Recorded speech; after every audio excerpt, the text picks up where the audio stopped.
Decomposition is a process in which the detritus, so detritus is dead plants and animals and the excreta. So plant dead ஆன பிளான்ட்டோட plants ஆனாலும் சரி animals ஆனாலும் சரி அதோட excreta தான் என்னன்னு சொல்றாங்க அப்படின்னா டீகம்போசிஷன் சொல்றாங்க. அந்த டெட்டான பிளான்ட்டோட அனிமலோட அந்த எக்ஸ்க்ரீட்டாவோட பார்ட்டிகல்ஸை வந்து பிரேக் டவுன் பண்ணக்கூடிய ஆர்கானிக் மேட்டர் தான் வந்து டீகம்போசஸ்ன்னு சொல்கிறாங்க. அதாவது அழிந்து போன பிளான்ட்ஸாக இருந்தாலும் சரி அனிமல்ஸாக இருந்தாலும் சரி அதனுடைய கழிவுப் பொருட்களாக இருந்தாலும் சரி அதை வந்து ஸ்மால் பார்ட்டிகல்ஸாக பிரேக் டவுன் பண்ணக்கூடிய ஆர்கானிசம்ஸ் தான் வந்து டீகம்போசர் அப்படின்னு சொல்கிறாங்க. It is an essential process for recycling and balancing the nutrient pool in ecosystem. கொஞ்சம் திங்க் பண்ணி பாருங்கள். இப்போ அந்த டீகம்போசஸ் இல்லை, அழிஞ்சு போன டெட் பிளான்ட்ஸும் சரி அனிமல்ஸும் சரி எல்லாமே அப்படியே தான் இருக்கும். நம்மளோட என்வரான்மெண்டல் கண்டிஷன்ஸ் வந்து இப்போவே எல்லாமே வந்து பொல்யூஷன் ஆயிருக்கு.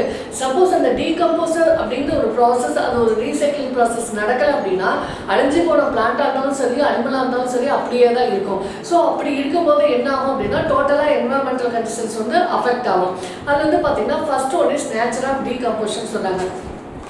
Nature of decomposition means the process of decomposition varies based on the nature of organic compounds. Example, some of the compounds like carbohydrates, fat, proteins and are decomposed rapidly than the cellulose, lignin, chitin, hair or bone. So nature of decomposition நம்ம பாடியில் நடக்கக்கூடிய metabolic ஆக்டிவிட்டீஸ்லாம் வந்து நேச்சுராகவே decompose ஆகி தான் வந்து அந்த நம்ம சாப்பிடக்கூடிய ஃபுட் எனர்ஜி வந்து கன்வெர்ட் ஆகி அது வந்து எக்ஸ்க்ரீட்டாவாக வெளியில் வந்து உள்ளே நடக்கக்கூடிய மெக்கானிக்கல் ப்ராசஸ் மூலிமா நடக்குது. நெக்ஸ்ட் ஒன் இஸ் வந்து மெக்கானிசம் ஆஃப் டீகம்போசிஷன். ஸோ இதில் வந்து டீகம்போசிஷன் வந்து பார்த்தீங்கன்னா ஸ்டெப் வைஸாக நடக்குது. அதாவது எப்படி வந்து டீகம்போசிஷன் வந்து நடக்குது, எப்படி அதனுடைய மெக்கானிசம் என்ன அப்படின்னு சொல்கிறாங்க. ஃபர்ஸ்ட் ஒன் வந்து பார்த்தீங்கன்னா ஃப்ராக்மெண்டேஷன். ஃப்ராக்மெண்டேஷன் வந்து பார்த்தீங்கன்னா அந்த breaking down of detritus into small particles by detritivores like bacteria, fungi and earthworm is known as fragmentation.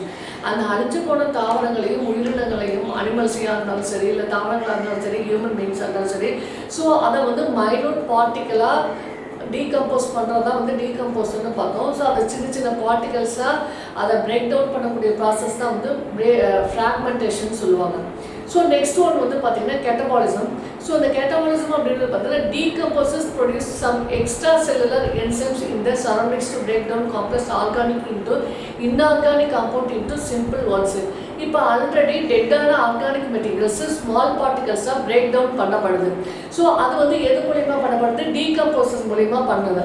So அப்படி டீகம்போசஸ் பண்ணும்போது ஒரு ஸ்மால் என்சைம் வந்து அங்கே ஃபார்ம் ஆகும். அந்த என்சைம் என்ன பண்ணுதுன்னா இன்னும் ஆர்கானிக் மெட்டீரியலை வந்து அதை என்ன பண்ணுது அப்படின்னா இன்ஆர்கானிக் காம்பவுண்ட்ஸ்லாம் வந்து சேஞ்ச் பண்ணுது. So break down complex organic into inorganic compounds into simple ஒன்னாக மாற்றுது. So that is called as catabolism. And next one is leaching of elevation.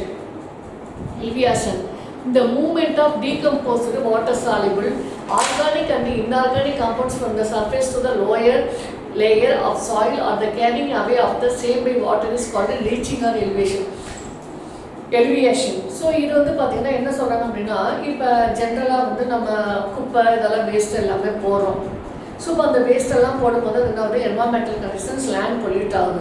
So அந்த லேண்டு பொல்யூட் ஆனது அந்த மெட்டீரியல்ஸ் எல்லாம் என்ன ஆகும் அப்படின்னு வந்து பார்த்தீங்கன்னா அதை வந்து அப்படியே எடுத்து வந்து ஃபில்ட்ரு பண்ணி அது கீழே இருக்கக்கூடிய அந்த வாட்டர் டேபிளில் போய் செட் ஆகிடும்.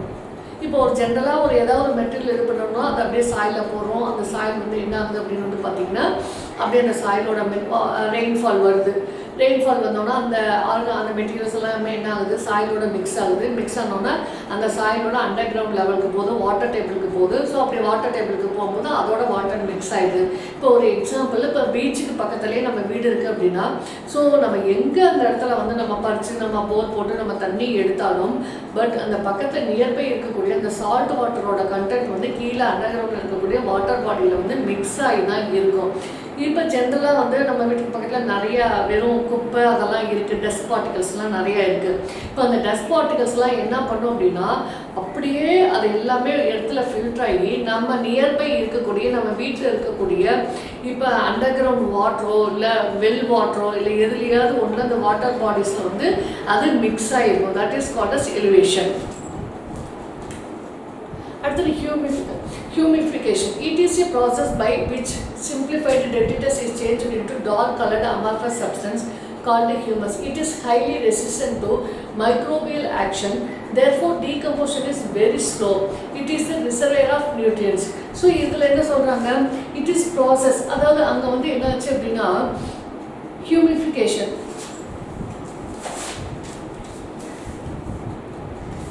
இப்போ ஒரு ஹியூமிஃபிகேஷனை நம்ம வந்து ஒரு பெஸ்ட் எக்ஸாம்பிள் என்ன சொல்லலாம் அப்படின்னு வந்து பார்த்திங்கன்னா, நம்ம எடுத்துவோம் வந்து ஒரு எக்ஸாம்பிள் சொல்லலாம். இப்போ ஜென்ரலாக வந்து இதை நீங்கள் வீட்டில் ட்ரை பண்ணி பாருங்கள், உங்களுக்கு டைம் இருந்துச்சுன்னா ட்ரை பண்ணி பாருங்கள். பட் வந்து ஒரு பாக்ஸ் எடுத்துக்கணும். அந்த ஒரு பாக்ஸில் வந்து நம்ம என்ன பண்ணுறோம், பிரிக்ஸ் குட்டி குட்டி பார்ட்டாக வந்து அந்த பிரிக்ஸ் எல்லாம் வந்து நம்ம அதில் போடுறோம். போட்டதுக்கப்புறம் நெக்ஸ்ட்டு என்ன பண்ணுறோம், அதில் வந்து அந்த ஜல்லிக்கல்லுன்னு சொல்லுவாங்க பார்த்தீங்களா, அந்த ஸ்டோன்ஸ் வந்து அந்த செங்கல்லாம் நம்ம கொஞ்சம் உடச்சி கொஞ்சம் கொஞ்சம் பெரிய பெரிய பெரிய பீஸாக அதுக்கப்புறம் வந்து அந்த ஜல்லிக்கல்லுன்னு சொல்லுவாங்க, அதை போடுறோம். அதுக்கடுத்தது அதை விட கொஞ்சம் மைனூட் ஸ்டோன்ஸ் இருக்குல்ல, அதுக்கு அடுத்த லைனில் அதை போடலாம். அதை போட்டதுக்கப்புறம் வந்து பார்த்திங்கன்னா சாயில், அந்த சாயிலில் வந்து அந்த ஸ்டோனுக்கு மேலே சாயில் வந்து நம்ம ஃபில் பண்ணுறோம். ஒரு மாய்ச்சர் சாயிலை வந்து நம்ம ஃபில் பண்ணுறோம். அந்த மாய்ச்சர் சாயிலை ஃபில் பண்ணதுக்கப்புறம் வந்து பார்த்திங்கன்னா நமக்கு தெரியும், நம்ம லைட்டாக வந்து அந்த ஈரமாக இருக்கக்கூடிய அந்த பிளேஸில் வந்து நம்ம ஜஸ்ட்டு அதை ஃப்ளோ பண்ணி பார்த்தோம் அப்படின்னா அதில் உள்ளே இருக்கக்கூடிய எத்துவாம்லாம் நிறைய இருக்கும். ஸோ அந்த எத்துவாம் வந்து நம்ம டேரெக்டாக கையில் அதை எடுத்தோம் அப்படின்னா அது ரொம்ப சென்சிட்டிவ் டைப்பு. ஸோ அதனால் அதை அப்படியே நம்ம சாயிலோடு என்ன பண்ணுறோம், எடுத்து அந்த நம்ம பாக்ஸில் வச்சுருக்கோம் பார்த்திங்களா, லேயர் பை லேயராக அந்த ஸ்டோன், அதில் வந்து அந்த சாயிலோடு நம்ம போடுறோம். சாயிலோடு நம்ம போட்டதுக்கப்புறம் அது என்ன ஆகுது அப்படின்னு வந்து பார்த்திங்கன்னா, அந்த சாயிலை நம்ம போட்டதுக்கப்புறம் நம்ம வீட்டில் யூஸ் பண்ணுறோம்ல கிச்சன் வேஸ்ட்டு, ஆனியனோட பீல், பொட்டேட்டோ பீல், பீட்ரூட், அந்த மாதிரி அந்த நம்ம வீட்டில் யூஸ் பண்ணக்கூடிய கிச்சன் வேஸ்ட்டு அதில் நம்ம போட்டலாம். நெக்ஸ்ட் அதை போட்டதுக்கப்புறம் வந்து பார்த்திங்கன்னா நம்ம அதில் வந்து வேறு ஃபெர்டிலைசர் வேணாலும் நம்ம யூஸ் பண்ணிக்கலாம். ஏன் ஒரு கவுடங்கே ஒரு பெஸ்ட் ஃபெர்டிலைசர் தான். ஸோ நம்ம அதை போடலாம். அதை போட்டுட்டு ஆஃப்டர் 1 month கழிச்சு நம்ம பார்த்தோம் அப்படின்னு வந்து பார்த்திங்கன்னா அதனுடைய சாயில் வந்து நல்ல ஒரு ப்ரௌன் கலரில் அந்த மாதிரி ஒரு இதாக ஃபார்ம் ஆகிருக்கும்.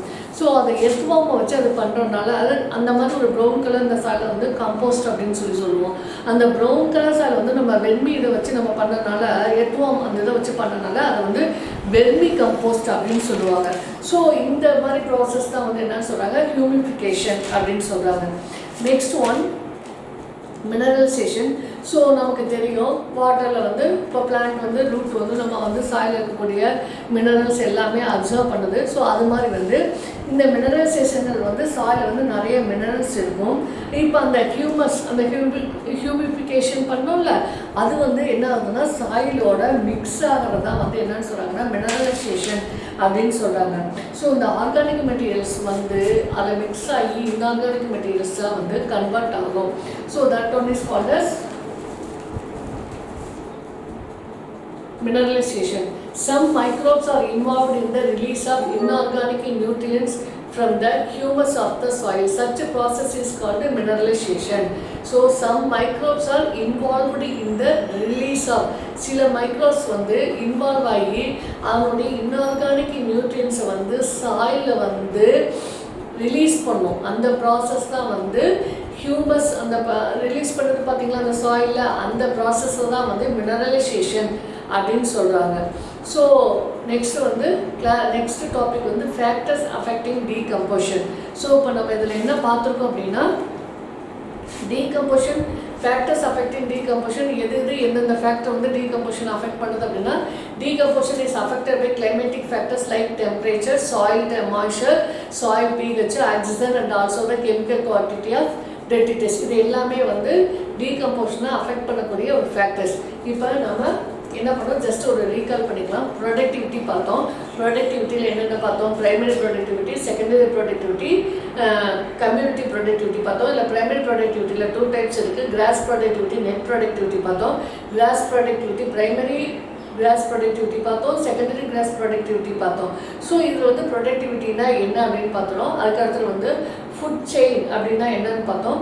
ஃபுட் செயின்னா வந்து ஒரு லெவல்லேருந்து இன்னொரு லெவலுக்கு வந்து அந்த ஃபுட் வந்து அந்த டிரான்ஸ்போர்ட் ஆகுது. ஒரு பிளான்ட்லேருந்து ரேபிட்லேருந்து ஸ்னேக்கு அந்த மாதிரி டிரான்ஸ்போர்ட் ஆகுது.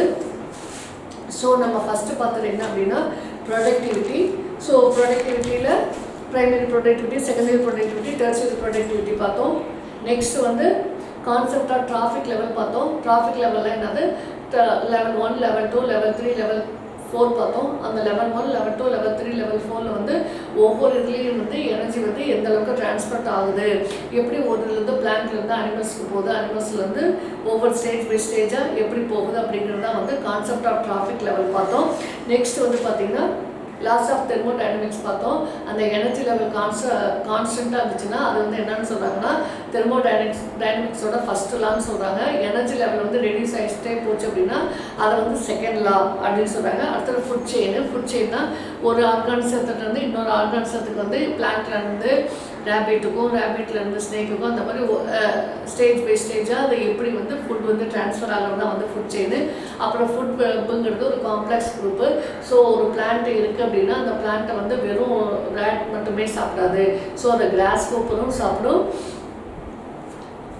கேட்டர்பில்லர் சாப்பிடும், ஸோ இன்செக்ட்ஸ் கூட சாப்பிடும். ஸோ இது ஒரு உயிரினம் இருக்குது அப்படின்னா அது பல உயிரினங்கள் வந்து அந்த உயிரினத்தை எடுத்துக்கிறது தான் வந்து ஃபுட் வெப் அப்படின்னு சொல்லுவாங்க. நெக்ஸ்ட் வந்து ஈக்காலஜிக்கல் பிரமிட்ஸ் பார்த்தோம். ஈக்காலஜிக்கல் பிரமிட்ஸில் வந்து ஸ்டேஜ் பை ஸ்டேஜாக அது அப்ரைட்டில் என்ன இருக்குது, ஸோ ஸ்பிளிட் பிரமிட்டில் எப்படி இருக்குது அப்படின்னு சொல்லிட்டு நம்ம பார்த்தோம். நெக்ஸ்ட் வந்து பார்த்திங்கன்னா டீகம்போஷனில் வந்து அது எப்படி டீகம்போஸ் ஆகுது, என்னென்ன ப்ராசஸில் வந்து அதாவது ஃப்ராக்மெண்டேஷன் மூலிமா அது எப்படி ப்ராசஸ் ஆகுது. Next catabolism. ஸோ கேட்டபாலிசத்துக்கு அடுத்தது நெக்ஸ்ட் வந்து பார்த்திங்கன்னா leaching or eluviation, and 4th one வந்து ஹியூமிஃபிகேஷன், அண்ட் 5th ஒன் வந்து மினரலைசேஷன். ஸோ இதெல்லாம் எப்படி டீகம்போஸ் ஆகுது, இந்த மெக்கானிசம் மூலிமா டீகம்போஸ் ஆகுது அப்படின்னு சொல்லிட்டு பார்த்தோம். ஸோ இதில் உங்களுக்கு ஏதாவது டவுட் இருந்துச்சு அப்படின்னா நீங்கள் கேட்கலாம். இதுக்கு அடுத்தது நெக்ஸ்ட் டாபிக் வந்து பயோஜியோகெமிக்கல் சைக்கிள்ஸ், நியூட்ரியன் சைக்கிள்ஸ்.